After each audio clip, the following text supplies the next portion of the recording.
Es verdaderamente impresionante la huella que dejó Juan el Bautista, tanto en la alborada del nacimiento del Hijo de Dios, es decir, todos los relatos que hacen referencia a la infancia de nuestro Señor Jesucristo, ya desde el vientre de su madre, todo el misterio de su concepción, de Zacarías e Isabel, como precursor de Jesús, el Mesías, pero incluso, por supuesto, en la vida pública, los discípulos suyos que se unieron a Cristo y que Él hace absolutamente nada por retener, porque es perfectamente consciente de que esa es parte de su tarea, presentar a los que van a formar parte de la esposa de la comunidad mesiánica a Cristo esposo, ahí el Cordero de Dios que quita el pecado del mundo, y dejando a Juan siguieron a Jesús, o las otras veces en las que Juan habla con una extraordinaria sabiduría y una extraordinaria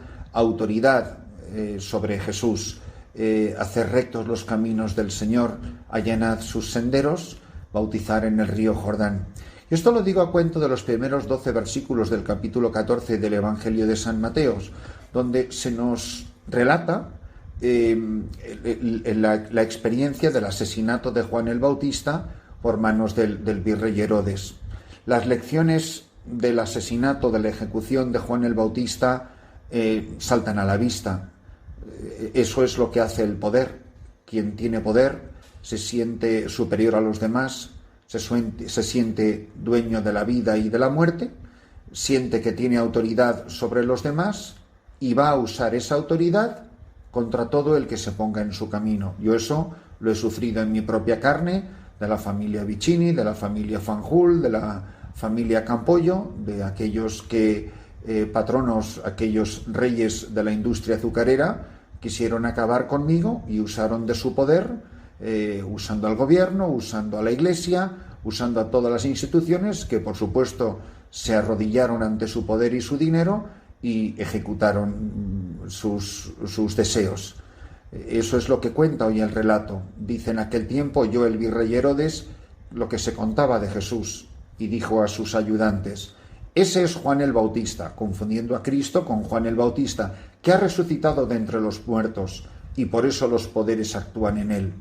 Herodes está aterrorizado de la posibilidad de pensar que Juan el Bautista ha vuelto a la vida, porque él recuerda perfectamente cómo él lo mandó matar. Y el evangelista aprovecha la oportunidad para contar cómo fue aquella noche de lujuria, de desenfreno, de fiesta, de venganza por parte de Herodías, la mujer de su hermano, con la que estaba viviendo en ese momento en pecado el rey Herodes.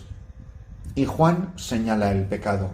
Mirad, nosotros en la Iglesia como esposa, pero la Iglesia como testigo de Jesucristo, como cuerpo de Cristo, como sacramento de salvación, haciendo presente el misterio salvífico de Cristo, siempre que anuncie el Evangelio a los poderosos, y solo a los poderosos, corre el riesgo, corre la suerte de Juan el Bautista y la suerte de Jesucristo. Si los pobres hubiesen querido ejecutar a Jesucristo, si los pobres hubiesen querido matar a Jesús en una cruz, no hubiesen podido. En el caso hipotético, completamente ficticio y real, de que los pobres hubiesen querido matar a Jesús, pero ¿qué poder tienen los pobres para hacer nada? Ninguno. No es porque los pobres sean más santos que los ricos, es que los pobres no tienen poder de nada. Por eso, aunque tuvieran los mismos malos sentimientos que los ricos y los poderosos, nunca tendrían capacidad para ejecutar su odio. El peligro de los ricos, de los poderosos, sea el poder político, sea el poder eclesiástico, lo terrible es el mal uso del poder que te hace creerte, vivir en la fantasía de que tú no eres como los demás, de que tú perteneces a una casta superior, que es lo que le pasa a los ricos y a los poderosos, que en el fondo de su corazón, en el fondo, no se creen que son como los demás, que tú no te crees que eres como tu sirvienta, que tú no te crees que eres como tu empleado, que tú no te crees que eres blanco y el otro es negro y los dos son iguales, por más que uno diga yo no soy racista. Es mentira. Y este es el drama. Esta mujer que está viviendo mancebada con el rey Herodes odia a aquel que le dice la verdad. Y fijaros que afortunada Herodías y afortunado Herodes, que tuvieron un Juan Bautista que les iluminó su camino, porque Juan le decía, estoy leyendo el pasaje evangélico de hoy, Juan le decía que no le estaba permitido vivir con ella. Honestamente, hoy en la Iglesia tenemos el coraje, tenemos la valentía de decirle a un hombre, mira, no te es legítimo vivir con esa mujer. Decirle a esa mujer, no te es legítimo vivir con ese hombre. ¿Desde cuándo nosotros tenemos la autoridad de redefinir el matrimonio, de redefinir los mandatos de Jesucristo? Continuamente la Iglesia, para decirle esa misma frase a los ricos, tiene que tragar mucha saliva en seco, que no es fácil decirle a un rico del que necesitas su dinero, no le es fácil el tener que actuar y anunciar el Evangelio cuando tú tienes necesidad de esa persona y de que esa persona te puede hacer mucho daño. Y nosotros en la vida instintivamente sabemos muy bien quién nos puede hacer daño y quién no tiene ningún poder ni ninguna autoridad sobre nosotros. Que yo le diga a un monaguillo, a una madre de familia, que yo le diga a un seglar, a un feligrés de mi parroquia, de estas humildes y paupérrimas gentes que no pueden seguir viviendo de esta manera, eso es muy fácil. Ahora, que yo le diga a un obispo que lo que está haciendo está mal, que yo le diga a un político, que le diga a un gobernante, que le diga a un superior, que le diga a una persona rica y poderosa que lo que está haciendo está mal, no os creáis que es tan fácil decirlo. Por eso, en el fondo, los ricos, los poderosos, siempre encuentran a alguien que les digan que lo que están haciendo está bien o al menos no está tan mal. Siempre encontrarás a alguien que te dé la razón. Siempre encontrarás a alguien que te tranquilice la conciencia. Pero demos gracias a Dios por ese puñado pequeñísimo, lamentablemente, sobre todo de sacerdotes, que tienen el coraje y la valentía de decirle la verdad. No es una frase muy evangélica, pero la entendemos todos perfectamente, que son capaces de decirle la verdad hasta el mismísimo lucero del alba. Y cuando tú te das cuenta que a ese hombre no le importas, no te tiene miedo y te va a decir lo que te tenga que decir, reacciones como reacciones, te dejes llevar por sentimientos de venganza porque tienes poder contra él, lo que sea. Eso lo viví yo en mi propia carne en República Dominicana. Eso lo vi con mis dos ojos, cómo maltrataron los poderes y las autoridades a don José Rivera, mi director espiritual.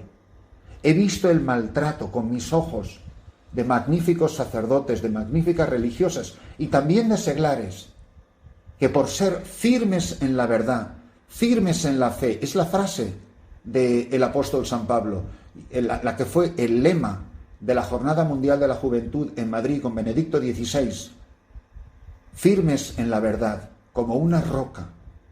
Cuando una persona es firme en la verdad, no significa que se la cree para sus adentros, no, es que la dice, que la proclama. Este verano te vas a encontrar con mucha gente a quien nadie se atreve a decirle la verdad. A lo mejor en tu lugar de vacaciones estás con alguien a tu lado que está viviendo mal y que si sigue así va por muy mal camino. Yo no soy quien para juzgar porque soy el mayor pecador de todos, pero que objetivamente si esa persona sigue viviendo así, se va a perder su alma. Y yo no voy a ser Juan Bautista. Te pueden cortar la cabeza con una guillotina, con una cuchilla de acero, pero se le puede cortar la cabeza a lo Juan Bautista, a una persona, de muchas maneras. Pueden asesinar nuestra reputación, pueden dañar nuestro buen nombre, pueden marginarnos, nos podemos jugar nuestra carrera eclesiástica. Hay muchas maneras de arruinar la vida de una persona que te ha dicho la verdad. Por eso, yo os invito a que os paréis a pensar simplemente estas dos preguntas. La primera, ¿quiénes han sido los verdaderos Juan Bautistas en mi vida?